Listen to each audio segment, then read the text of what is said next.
أهلا بيكم في حلقة جديدة من موتور بالعقل. النهاردة معانا موتوسيكل عامل شغل جامد جدا في روسيا، ومن أكتر الموتوسيكلات المنتشرة هناك ريسر RC300، واحد من أنجح الاختيارات في السوق الروسي. يلا نشوف ليه روسيا حبت الموتوسيكل ده. لو بصينا على سوق الموتوسيكلات في روسيا هنلاقي إن الناس هناك بتركز على حاجتين: الاعتمادية والسعر المعقول، وده بالظبط اللي خلى ريسر يبقى اسم تقيل في روسيا، خصوصا موديل RC300. في روسيا الموتوسيكل لازم يكون يتحمل طرق مختلفة، سهل صيانة، مناسب للاستخدام اليومي، وريسر RC300 بيحقق المعادلة دي. ريسر RC300 بيجي بمحرك 300 سي سي، وده حجم مناسب جدا للاستخدام اليومي في المدن الروسية وكمان الطرق المفتوحة. ناقل حركة 6 سرعات واستهلاك بنزين اقتصادي، وده سبب مهم لانتشاره في روسيا.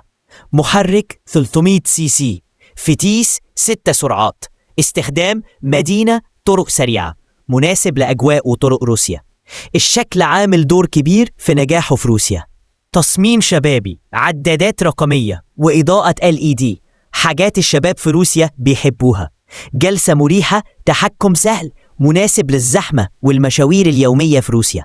في تجربة القيادة، ريسر RC30 بيدي أداء ثابت، وده اللي السوق في روسيا محتاجه، مش أداء سباق. الموتوسيكل ثابت على سرعات 80 ل 100 كيلومتر في ساعة، وده كافي جدا للتنقل اليومي في روسيا. الفرامل قوية بالنسبة للفئة، والعفشة متوازنة، لا قاسية ولا طرية زيادة، وده مهم جدا في طرق روسيا اللي ساعات بتبقى مش أحسن حاجة. سبب رئيسي لنجاح ريسر في روسيا هو السعر، قيمة مقابل سعر ممتازة، وده اللي خلاه واحد من أكتر الموتوسيكلات مبيعا في روسيا. خلينا نكون واقعيين، مش موتوسيكل سباق. الأداء مناسب للاستخدام اليومي أكتر.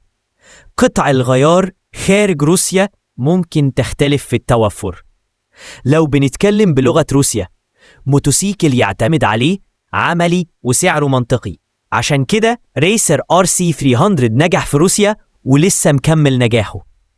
لو حابب تشوف مراجعة لموتوسيكل تاني منتشر في روسيا، اكتب لي في الكومنت لايك، شير وسبسكرايب.